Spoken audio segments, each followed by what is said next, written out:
आचार्य नारायणं निखिलपूर्ण गुणैकदेहं निर्दोषमप्यतमप्यखिलैः सुवाक्यैः अस्योद्भवादितमशेष विशेषतोऽपि वन्द्यं सदा प्रियतं नमसन्नमामि अभ्रमं भग्गरहितं अजडं विमलं सदा आनन्दतीर्थमतुलं भजे तापत्रयापहं पृथ्वीमण्डलमध्यस्थाः पूर्णबोधमतानुगाः वैष्णवाः विश्वहृदयाः तान् नमस्ये गुरून् मम श्रीगुरुभ्यो नमः हरिः ओम् 34ನೇ ಶ್ಲೋಕ ಆಗಬೇಕು. ಹೌದು ಆಚಾರ್ಯ.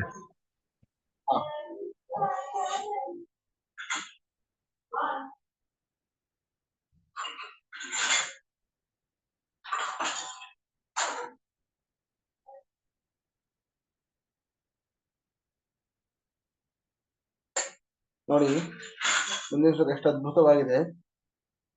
ಲೇಖಿನ್ಯಾಂ ಮುಹುರಪಿ ನ ಹ್ಯಕೃಷ್ಯಮಾಣಂ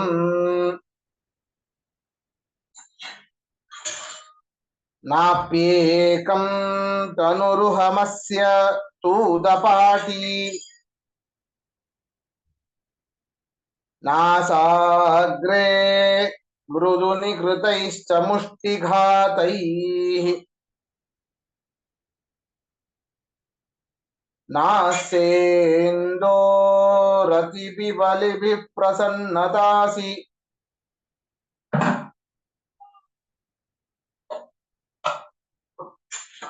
नासेन्दोरतिबलिभिः प्रसन्नतासि.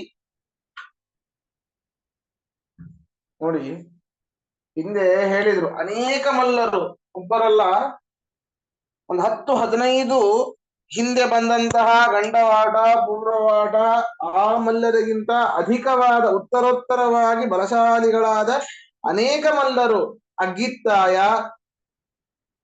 ವಾಚಿಕ್ಕಾಯ, ಶಿವಿತ್ತಾಯ, ವಾಸುದೇವ, ಉಗ್ರ, ಅಮೋಘ ಮುಂತಾದ ಎಲ್ಲಾ ಮಹಾ ಬ್ರಾಹ್ಮಣ ಮಲ್ಲರು ಬಂದು ಆಚಾರ್ಯನ ಪರೀಕ್ಷೆ ಮಾಡಿದಾಗ ಏನೂ ಕೂಡ ಮಾಡ್ಲಿಕ್ಕಾಗ್ಲಿಲ್ಲ.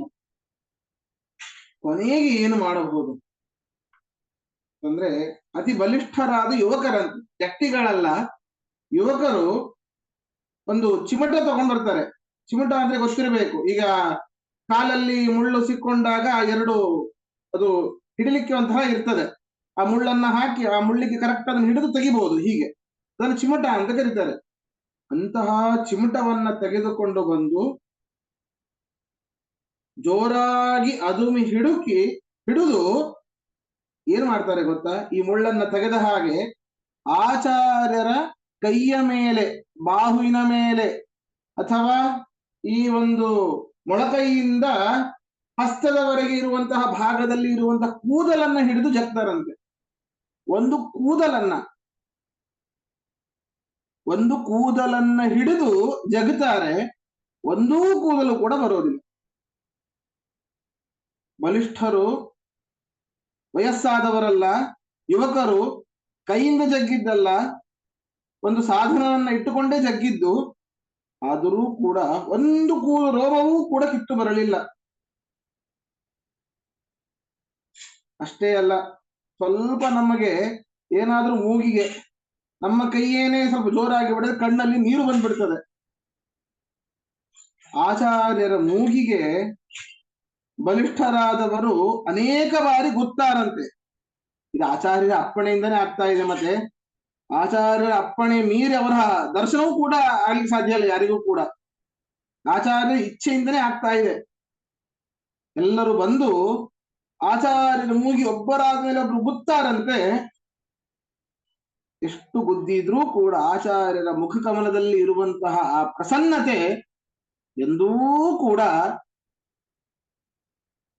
ಸ್ವಲ್ಪವೂ ಕೂಡ ನಶಿಸಲಿಲ್ಲ, ಕಡಿಮೆಯಾಗಲಿಲ್ಲ ಅಂತ ಹೇಳ್ತಾ ಇದ್ದಾರೆ. ಈ ಒಂದು ರೋಮವೂ ಕೂಡ ಕಿತ್ತಲಿಕ್ಕೆ ಆಗೋದಿಲ್ಲ ಅಂತ ಹೇಳಿದ್ರೆ ಒಂದು ನಾಟಕದ್ದು ಡೈಲಾಗ್ ನೆನಪಾಗುತ್ತೆ. ನಾನೇ ಅಲ್ಲಿ ಜಯ ವೈಜಯಂತಿ ಅಂತ ಒಂದು ನಾಟಕ, ಸಂಸ್ಕೃತ ನಾಟಕ ನಾವೇ ಮಾಡಿದ್ವಿ. ಧಾರವಾಡದಲ್ಲಿ ಅದರ ಪ್ರದರ್ಶನ ಇತ್ತು ನಮ್ಮ ವಿದ್ಯಾಪೀಠದ ವತಿಯಿಂದ. ಅಲ್ಲಿ ಆ ಒಂದು ನಾಟಕದಲ್ಲಿ ನಾನೇ ಭೀಮನಾಗಿದ್ದೆ. ಭೀಮ ಮತ್ತು ಕೀಚಕನ ವಧೆ, ಭೀಮ ಮತ್ತು ಕೀಚಕನ ಸಂವಾದ ತದನಂತರ ವಧೆ. ಅದರಲ್ಲಿ ಭೀಮನ ಪಾತ್ರ ನಾನೇ ವಹಿಸಿದ್ದೆ.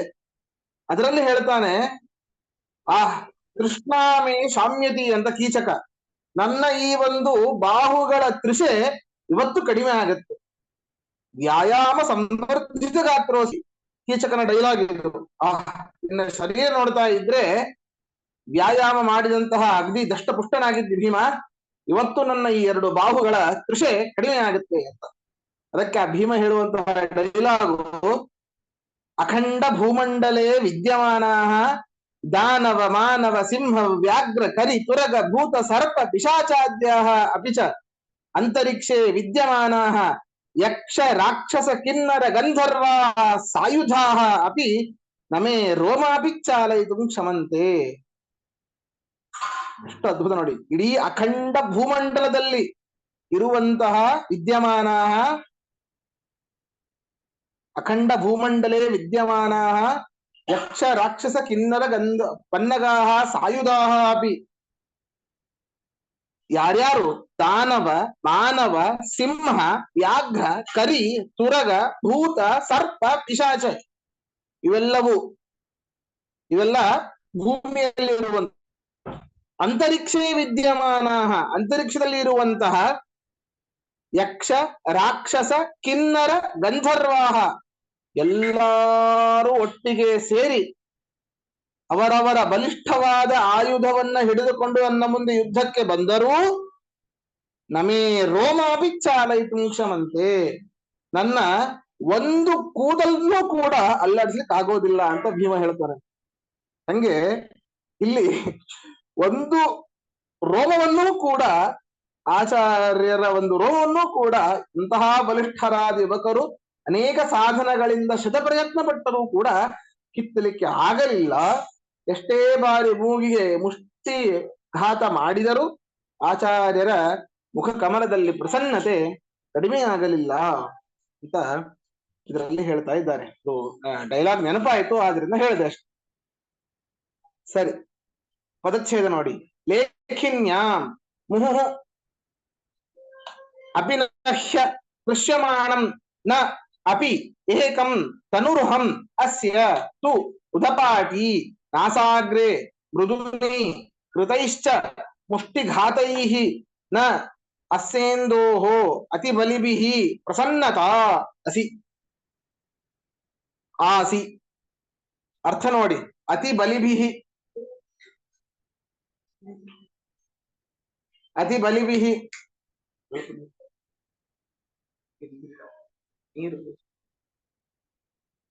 ಅತಿಬಲಿಭಿಃ ಅತ್ಯಂತ ಬಲಿಷ್ಠರಾದ ಮನುಷ್ಯರಿಂದ,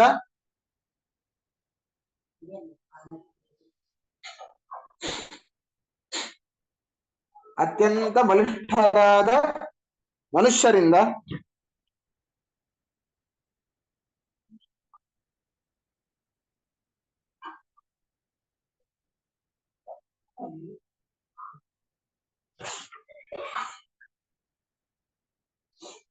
ಲೇಖಿನ್ಯಾಂ ಕೂದಲನ್ನು ಕೀಳುವ ಚಿಮಟದಿಂದ, ಕೂದಲನ್ನ ಕೀಳುವ, ಅದಕ್ಕೆ ಬರೀ ಚಿಮಟ ಅಂತ ಅರ್ಥ, ಇದಕ್ಕೆ ಅವರು ಉಪಯೋಗಿಸ್ತಾ ಇದ್ದಾರೆ ಅಂತ ಹೇಳಲಿಕ್ಕೆ ಅದನ್ನು ಹೇಳ್ತಾ ಇದ್ದಾರೆ ಅಷ್ಟೇ.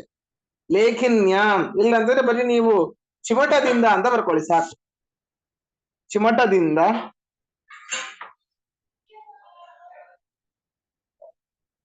ಮುಹುಹು ಮತ್ತು ಮುಹುಹು ಮತ್ತು ಅಪಿನಹ್ಯ ಬಿಗಿಯಾಗಿ ಹಿಡಿದು, ಅಪಿನಹ್ಯ ಬಿಗಿಯಾಗಿ ಹಿಡಿದು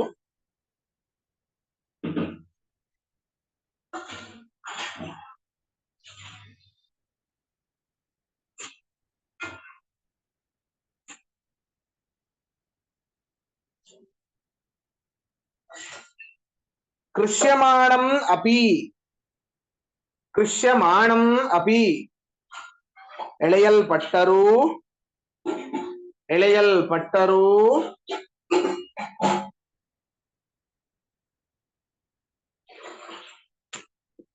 ಅಸ್ಯ ಏಕಂ ತನುರುಹಂ,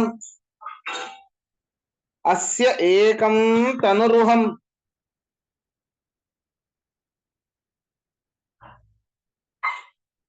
ಈ ಮಧ್ವಾಚಾರ್ಯರ ಒಂದು ರೋಮವು, ಈ ಮಧ್ವಾಚಾರ್ಯರ ಒಂದು ರೋಮವು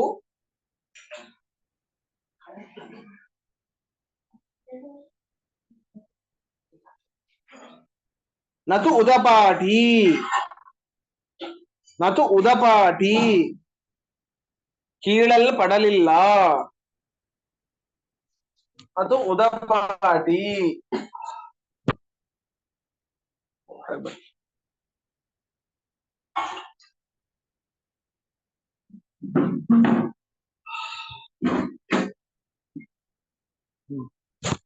ನತು ಉದಪಾಟಿ ಕೀಳಲ್ಪಡಲಿಲ್ಲ. ಮೃದುನಿ ನಾಸಾಗ್ರೆ, ಮೃದುನಿ ನಾಸಾಗ್ರೆ ಕೋಮಲವಾದ ಮೂಗಿನ ತುದಿಯಲ್ಲಿ, ಕೋಮಲವಾದ ಮೂಗಿನ ತುದಿಯಲ್ಲಿ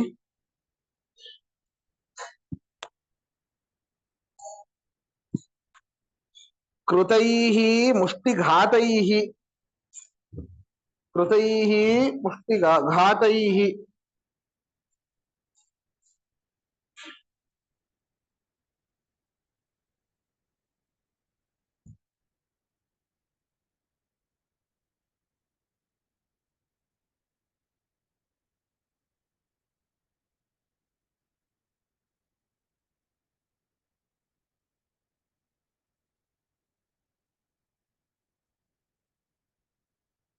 ಮಾಡಲ್ಪಟ್ಟ ಮುಷ್ಟಿಯ ಹೊಡೆತಗಳಿಂದಲೂ, ಮಾಡಲ್ಪಟ್ಟ ಮುಷ್ಟಿಯ ಹೊಡೆತಗಳಿಂದಲೂ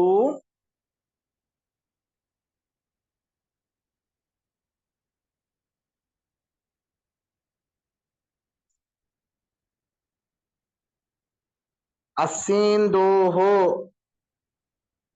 ಅಸ್ಸೇಂದೋಹೋ ಚಂದ್ರನಂತಿರುವ ಮುಖದ, ಅಸ್ಸೇಂದೋಹೋ ಚಂದ್ರನಂತಿರುವ ಮುಖದ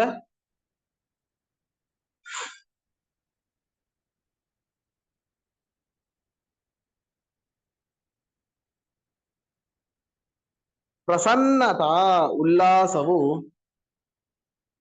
ಪ್ರಸನ್ನತಾ ಉಲ್ಲಾಸವು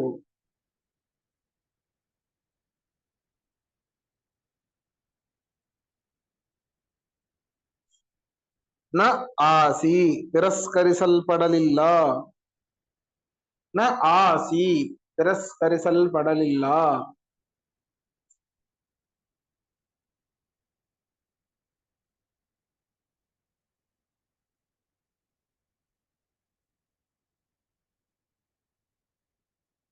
ಪ್ರಶ್ನೆ ಇದ್ರೆ ಕೇಳಿ.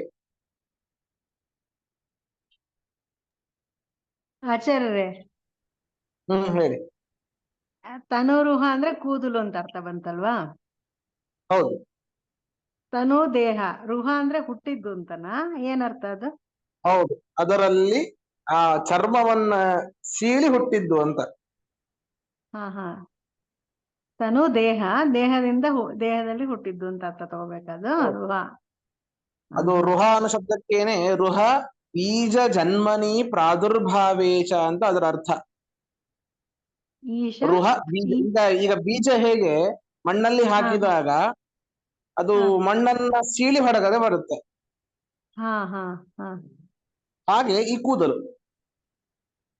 ಅಂದ್ರೆ ರುಹ ಅಂದ್ರೆ ಸೀಳಿ ಬರೋದು ಅಂತನಾ ಅಥವಾ ಬರೀ? ಹೌದು ಹೌದು ಹೌದು, ಸೀಳಿ ಬರೋದು. ಸರಿ, ಧನ್ಯವಾದ, ಥ್ಯಾಂಕ್ ಯು.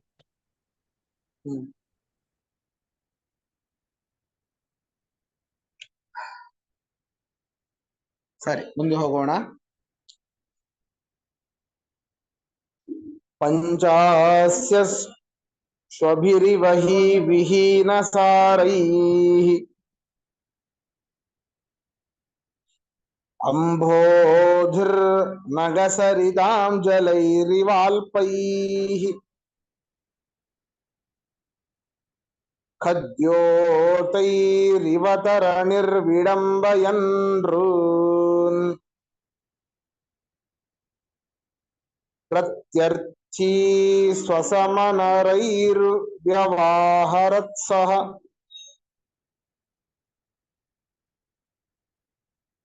ಹೇಗೆ ಸಿಂಹವು ನಾಯಿಗಳೊಡನೆ ವ್ಯವಹಾರ ಮಾಡುತ್ತದೋ, ಹೇಗೆ ಸಮುದ್ರವು ನದಿಗಳೊಟ್ಟಿಗೆ ವ್ಯವಹಾರ ಮಾಡುತ್ತದೋ, ಹೇಗೆ ಸೂರ್ಯನು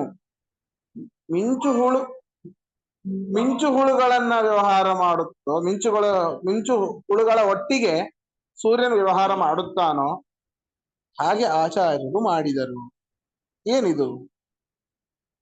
ಹೇಗೆ ಸಿಂಹ ಅನೇಕ ನಾಯಿಗಳು ಬೊಗಳ್ತಾ ಇರ್ತವೆ, ಒಂದು ಸಿಂಹ ಏನಾದ್ರೂ ಒಂದು ಸರ್ತಿ ಘರ್ಜನೆ ಮಾಡಿದರೆ ಎಲ್ಲಾ ನಾಯಿಗಳು ಸುಮ್ಮನೆ ಮೂಲೆಗೆ ಹೋಗಿ ಕೂಡ್ತವೆ ಅಷ್ಟೆ. ಹಾಗೆ ಈ ದುರ್ವಾದಿಗಳೆಂಬ ನಾಯಿಗಳು, ಅನೇಕ ನಾಯಿಗಳು ಬೊಗಳ್ತಾ ಇದ್ದಾಗ ಆಚಾರ್ಯರ ಒಂದು ಸಣ್ಣ ವಾಕ್ಯ ಸಾಕು ಅವರನ್ನ ಸುಮ್ಮನೆ ಗೊಳಿಸ್ಲಿಕ್ಕೆ. ಸಿಂಹ ಸದೃಶರಾದ ಆಚಾರ್ಯರ ಒಂದು ಮಾತಿನಿಂದ ಎಲ್ಲಾ ದುರ್ವಾದಿಗಳು ಸುಮ್ಮನೆ ಕೂಡ್ತಾ ಇದ್ರು. ಹೇಗೆ ನದಿಗಳನ್ನ ಸಮುದ್ರ ವ್ಯವಹಾರ ಮಾಡುತ್ತದೆ ಅಂತಂದ್ರೆ, ನದಿಗಳಿಗೆ ಬೇರೆ ದಿಕ್ಕೇ ಇಲ್ಲ, ಕೊನೆಗೆ ಆಕಾಶಾತ್ ಪತಿತಂತೋಯಂ ಯಥಾ ಗಚ್ಚತಿ ಸಾಗರಂ. ಹೇಗೆ ಆ ನದಿಗಳು ಸಾಗರಕ್ಕೆ ಹೋಗಿ ಶರಣಾಗ್ತಾವೋ, ಆ ಸಮುದ್ರ ಅದನ್ನು ತಿರಸ್ಕಾರ ಮಾಡೋದಿಲ್ಲ, ಬರಬೇಡಿ ಅಂತ ಅಬ್ಜೆಕ್ಷನ್ನು ಕೂಡ ಮಾಡೋದಿಲ್ಲ. ಹಾಗೆ ಆಚಾರ್ಯರು ತಮ್ಮ ನದಿಗಳಂತೆ ಬಂದಂತಹ ಆ ಭಕ್ತರನ್ನ ಎಲ್ಲರಿಗೂ ಕೂಡ ಆಶ್ರಯವನ್ನ ಕೊಡ್ತಾ ಇದ್ರು. ಭಕ್ತರ ಹಾಗೆ ಬಂದಂತಹ ಆ ನದಿಗಳ ಹಾಗೆ ಬಂದಂತಹ ಭಕ್ತರನ್ನ ಸಮುದ್ರದ ಹಾಗೆ ಜ್ಞಾನಾಬ್ಧಿಗಳಾದ, ಜ್ಞಾನ ಸಮುದ್ರರಾದ, ವಿಶಾಲ ವಿಪುಲ ಮನಸ್ಕರಾದ ಆಚಾರ್ಯರು ಅವರಿಗೆ ಆಶ್ರಯವನ್ನು ಕೊಡ್ತಾ ಇದ್ರು. ಉದಾಸೀನರಿಗೆ ಏನ್ ಮಾಡ್ತಾ ಇದ್ರು? ಈ ಕಡೆ ಆಚಾರ್ಯರ ಶರಣಾಗತವನ್ನು ಹೊಂದುತ್ತಾ ಇರಲಿಲ್ಲ, ದುರ್ವಾದಿಗಳ ಹಾಗೆ ಬೊಗಳುತ್ತಾನೂ ಇರಲಿಲ್ಲ. ಉದಾಸೀನರಿಗೆ ಏನ್ ಮಾಡೋದು? ಈ ಮಿಂಚು ಹುಳುಗಳು ಬೆಳಗಿನ ಜಾವದಲ್ಲಿ ಸೂರ್ಯನ ಒಂದು ಮಧ್ಯಾಹ್ನ 12 ಗಂಟೆಗೆ ಬಂದ್ರೆ ಅದರ ಬೆಲೆನೇ ಇರೋದಿಲ್ಲ, ತಿರಸ್ಕಾರ. ಯಾಕೆ? ಅಷ್ಟು ಬೆಳಕಿರಬೇಕಾದ್ರೆ ಆ ಮಿಂಚು ಹುಳುವಿನ ಮಿಂಚು ಕಣ್ಣಿಗೆ ಕಾಣೋದಿಲ್ಲ, ಅದು ಕತ್ಲಲ್ಲಿ ಬಂದ್ರೆ ನೋಡ್ಲಿಕ್ಕೆ ಒಂದು ಆನಂದ. ಹಾಗೆ ಹೇಗೆ ಸೂರ್ಯ ಆ ಮಿಂಚು ಹುಳುಗಳ ಮಿಂಚನ್ನ ಹೇಗೆ ತಿರಸ್ಕಾರ ಮಾಡ್ತಾ ಇದ್ನೋ, ಹಾಗೆ ಆ ಕಡೆ ಶತ್ರುಗಳೂ ಅಲ್ಲ ಮಿತ್ರರೂ ಅಲ್ಲ ಅಂತಹ ಉದಾಸೀನರನ್ನ ಅತ್ಯಂತ ದುರ್ಬಲರನ್ನಾಗಿ ಮಾಡುತ್ತಾ ಇದ್ದರು. ಹೀಗೆ ಅವರವರ ಯೋಗ್ಯತೆ ತಕ್ಕ ಹಾಗೆ ಅವರವರ ಜೊತೆಗೆ ಪ್ರೀತಿಯಿಂದ ಪ್ರಸನ್ನರಾಗಿ ವ್ಯವಹರಿಸುತ್ತಿದ್ದರು ಅಂತ ಈ ಶ್ಲೋಕದಲ್ಲಿ ವರ್ಣನೆ ಮಾಡ್ತಾ ಇದ್ದಾರೆ. ಪದಚ್ಛೇದ ನೋಡಿ. ಪಂಚಾಸ್ಯ ಶ್ವಭಿಹಿ ಇವ ಹಿ ವಿಹೀನ ಸಾರೈಹಿ ಅಂಬೋಧಿಹಿ ನಗಸರಿತಾಂ ಜಲೈಹಿ ಇವ ಅಲ್ಪೈಹಿ ಖದ್ಯೋತೈಹಿ ಇವ ತರಣಿ ವಿಡಂಬಯನ್ ನೃನ್ ಪ್ರತ್ಯರ್ಥಿ ಸ್ವಸಮನರೈಹಿ ವ್ಯವಹಾರತ್ ಸಹ. ಅರ್ಥ ನೋಡಿ. ನೃನ್ ವಿಡಂಬಯನ್ ಸಹ, ನೃನ್ ವಿಡಂಬಯನ್ ಸಹ.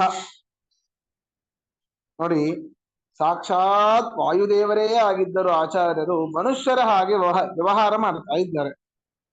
ನೃನ್ ವಿಡಂಬಯನ್ ಸಹ, ಮನುಷ್ಯರನ್ನು ಅನುಕರಿಸುವ ಆ ಮಧ್ವಾಚಾರ್ಯರು, ಮನುಷ್ಯರನ್ನ ಅನುಕರಿಸುವ ಆ ಮಧ್ವಾಚಾರ್ಯರು ಪಂಚಾಸ್ಯ ಸಿಂಹವು, ಪಂಚಾಸ್ಯ ಆ ಸಿಂಹವು ವಿಹೀನ ಸಾರೈಹಿ ಶ್ವಭಿರಿವ, ವಿಹೀನ ಸಾರೈಹಿ ಶ್ವಭಿರಿವ, ಅಲ್ಪ ಬಲವುಳ್ಳ ನಾಯಿಗಳಿಂದ ಕೂಡಿಕೊಂಡು ಎಂಬಂತೆ, ಅಲ್ಪ ಬಲವುಳ್ಳ ನಾಯಿಗಳಿಂದ ಕೂಡಿಕೊಂಡು ಎಂಬಂತೆ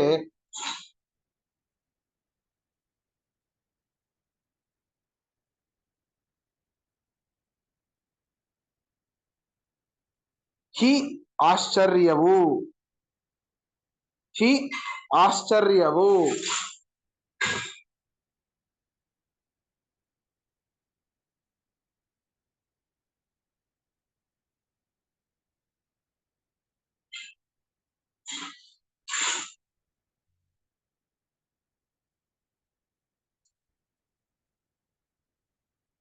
ಅಂಬೋಧಿಹಿ ಅಂಬೋಧಿಹಿ ಅಂಬೋಧಿಹಿ ಸಮುದ್ರವು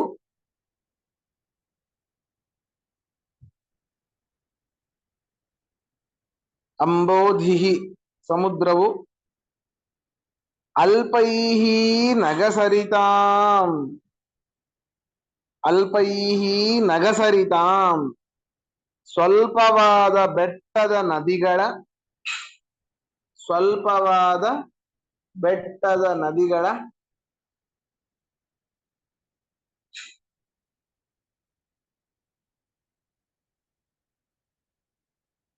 ಸ್ವಲ್ಪವಾದ ಬೆಟ್ಟದ ನದಿಗಳ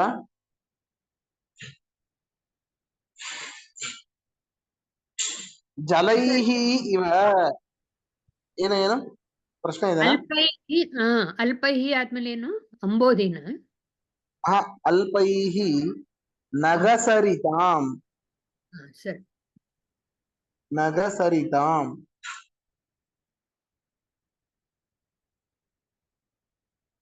ಜಲೈಹಿ ಇವ ನೀರಿನಿಂದ ಎಂಬಂತೆ ಜಲೈಹಿ ಇವ ನೀರಿನಿಂದ ಎಂಬಂತೆ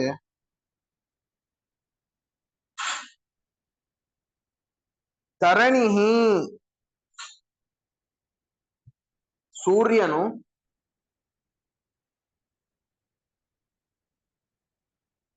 ತರಣಿಹಿ ಸೂರ್ಯನು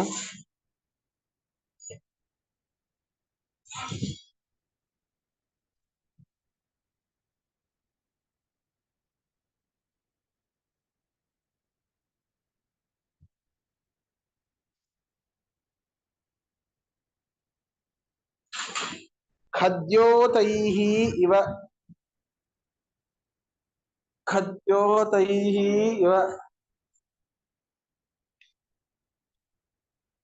ಮಿಂಚು ಹುಳುಗಳಿಂದ ಎಂಬಂತೆ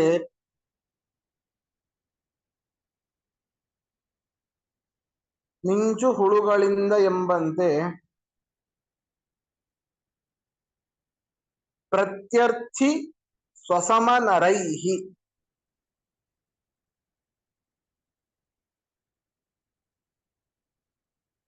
ಪ್ರತ್ಯರ್ಥಿ ಸ್ವಸಮನರೈಹಿ ಮಧ್ಯಸ್ಥರಾದ ಮನುಷ್ಯರಿಂದ ಕೂಡಿಕೊಂಡು ಮಧ್ಯಸ್ಥರಾದ ಮನುಷ್ಯರಿಂದ ಕೂಡಿಕೊಂಡು ವ್ಯವಹರತ್ ವ್ಯವಹರಿಸಿದರು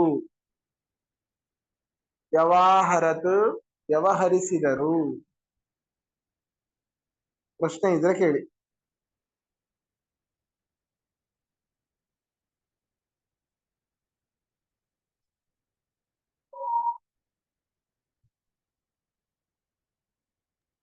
ತರಣಿ ಎಂಬುದು ಹೊಸ ವರ್ಡ್ ಸೂರ್ಯಕ್ಕೆ ಅದೊಂದು ವರ್ಡ್ ಅಂತ ಗೊತ್ತಿದ್ದಿಲ್ಲ ಯಾಕೆ ಅಂತಂದ್ರೆ ನಮ್ಮ ಅಜ್ಞಾನದಿಂದ ಅವನು ನಮ್ಮನ್ನ ದಾಟಿಸ್ತಾನೆ ಬರದೇ ಹೋದ್ರೇನೆ ಯಾವ ವಸ್ತುಗಳು ಎಲ್ಲಿದೆ ಎಂಬುವಂತಹ ಅಜ್ಞಾನ ನಮಗೆ ಅಜ್ಞಾನದಿಂದ ದಾಟಿಸುವಂತವನವನು ಆದ್ದರಿಂದಾಗಿ ತರಣಿ ಅಂತ ತರಣ ಅಂದ್ರೆ ದಾಟೋದು ಯಾವುದರಿಂದ ಎಲ್ಲಾ ವಸ್ತುಗಳ ಅಜ್ಞಾನದಿಂದಾಗಿ ಸ್ಪಷ್ಟವಾದ ಜ್ಞಾನವನ್ನ ಕೊಟ್ಟು ನಮ್ಮನ್ನ ದಾಟಿಸ್ತಾನೆ ಇಲ್ಲಿ ಅಜ್ಞಾನಕ್ಕೆ ಸಪ್ರೇಟ್ ಆಗಿ ವರ್ಡ್ ಇಲ್ಲ ಅದು ಇಲ್ಲ ಅದೇನಿಲ್ಲ ಅದ್ರ ತರಣಿ ಅಂತ ಯಾಕೆ ಅಂತಾರೆ ಅನ್ನೋದು ಹೇಳಿದೆ ಅಷ್ಟೆ ಅಥವಾ ಆ ವರ್ಡ್ ಇಲ್ಲಿದ್ರು ಕೂಡ ಅದ್ರದ್ದು ಅರ್ಥ ಅದೇ ಹೌದು